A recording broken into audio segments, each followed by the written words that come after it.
বন্ধুত্ব এমন একটা জিনিস যার কোনো ডেফিনেশন হয়তো আমাদের কারোই জানা নেই।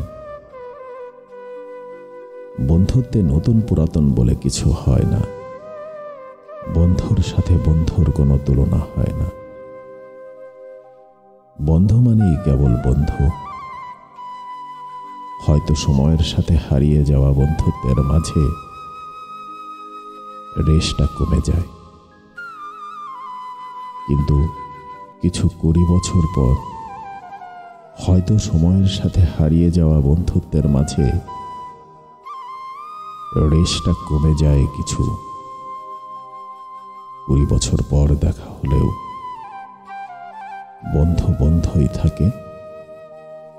তার প্রতি মায়া, ভালোবাসা কিংবা সম্মান কোনোটাই কমে না, তা একই জায়গায় স্থির থাকে। কখনো বলে কিংবা লিখে প্রকাশ করা যায় না আমরা তাদের কতটা ভালোবাসি। কেবল মন জানে তার ভালোবাসা কতখানি। পরিবার কিংবা প্রিয় মানুষেরও উপরে যারা থাকে তারাই হলো বন্ধু, যাদের সাথে আমরা চোখ বন্ধ করে নিজের সব সুখ দুঃখের কথা শেয়ার করতে পারি, যাকে বলে এক প্রকার প্রশান্তি নেয়া নির্ভেজাল ভালোবাসা। তাদের মধ্যে কিছু সংখ্যক মানুষকে আমরা ফ্যামিলি মেম্বারের জায়গা দেই। এক কথায় অন্ধবিশ্বাস করা। তাদের সাথে নিজের সবটুকু সিক্রেট শেয়ার করি,